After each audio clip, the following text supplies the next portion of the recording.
Hello, bonjour, tout fwa di tout bon yo, koman nou ye, m'espere ke nou en forme. Je di an poton lot video pou nou par rapport a tit la miniature, la nou ka deja de ki sa mpal pale. Anvan mwen komante nan video, maman de si ou poko abone avè chanel la. Abone avè chanel la pa progrès, pa bliye like, kite komantir, et puis partager. Ye je di an mpal pale nou de tout sa ke nou dwe konen sou kapot sa patan, ok? Nou kontande pale de mo sa, pa vre gen ki di sa patan, gen ki di zapatan, bien, mo sa vle di yon dispositif que messieurs yo même yo mette nan peni yo pour yo faire fi méchanceté. Je dis à nous parler qui bon pratique ça li même li sorti, qui jan yo utiliser li et qui danger qui gagne là-dedans. Songez partager vidéo ça souple, li important pour capable éviter yon ti famille ou prend là-dedans. Ça gagne un pile temps la médecine te inventé un dispositif qui relie anneau penye, ok? Ki se yon ti anneau que yo mette nan base penye garçon qui genye comme objectif principal fait li bande pi bien.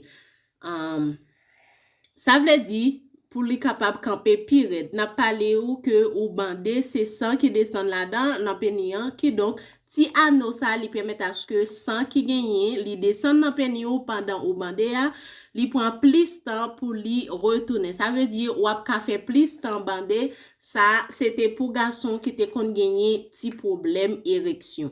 Gen plusieurs types anneau ça yo, gen qui vibre qui augmente plaisir la kay fille tout, gen qui pas vibrer. Mais anneau ça c'est toujours sous consentement fiant que moun yo kon utiliser li kon et partenaire li qui se garçon en mette li parce que c'est toujours garçon qui gagne ti problème érection qui utilise li. Eh bien, je ne jodi à nous pratique si la li vin dégénérer et prend yon l'autre niveau surtout dans mi-temps en jeunesse divers pays. Plus précisément la kay nous en Haïti, nous vin connaît li sous nom ça yorele sapatan.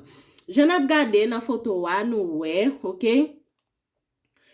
Et n'a pour gen une photo qui fait avec élastique qui gagne plusieurs têtes.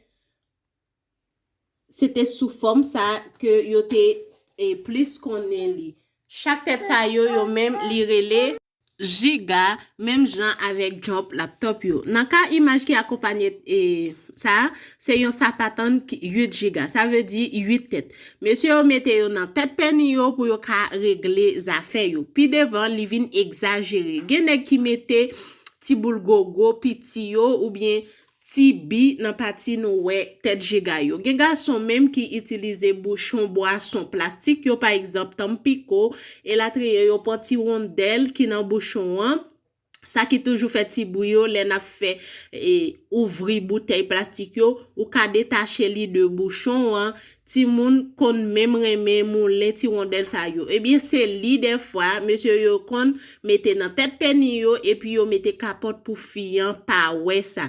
Et puis devant toujours gen capote qui tout vini avec sa patane yo nan pour exemple là nan image que nous wè yo, OK? En pile fait toujours à plein souffrance après yo fin fait sexe avec mba même relé ça ménage parce que ça c'est yon abus que li. Pour diable yo pas compte si c'est dans ça que yo prend. Imaginez yon sapatan 8 têtes qui gagne ti bila dans li ou bien tête bouchon plastique cap fauté en dans yon fi sans li pas connaît.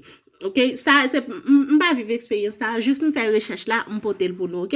Et kounya m'a découvrir toute bagay qui gagne dans ça, OK? Sexe c'est plaisir lié avec contentement. Depuis deux mots ça yo li pas là-dedans, c'est yon l'autre bagay lié, c'est violence, c'est viol que lié. C'est yon l'autre bagay li pas sexe. Li carré tout l'autre bagay mais c'est pas sexe que lié. Eh bien, quelle que soit logique, yon nèg ka fait quitte ou dit ou gen fi qui remè ou, quitte ou dit tête ou yo augmenter plaisir à cause de frottement, mais pour qui ça nous toujours cacher les nous ap mette yo, si nous juger que c'est yon bon bagay que lié. Tout ça que ou cacher pour faire ça li pa yon bon bagay. Et si c'est yon bon bagay nous ap d'accord petite fille nous passer en bali. Si nous pas d'accord petite nous passer en bas pour qui ça que nous a fait méchanceté. C'est pour ça m'a dit nous pour nous capable toujours vérifier capote que messieurs yo même yo a utilisé parce que gen un pile qui a fait méchanceté, gen un pile méchanceté de yo. C'est une nan vie pratique que bagay ça li même lié. C'est peut-être ça m'a demandé nous pour nous capable partager vidéo ça pour plus moun capable jeune pour éviter trop filles passer en bas bagay ça, ok? Mais j'espère que vidéo ça li même li a aidé nous li a pour ouvrir connaissance nous pour nous connaître comment de li même li piéger, c'est pas bay tout le monde pour nous capable porter tête nous et partager vidéo si pourquoi abonner à la chaîne là pas pour pas oublier like quitter commentaire et puis nous après encore dans l'autre vidéo. Bye.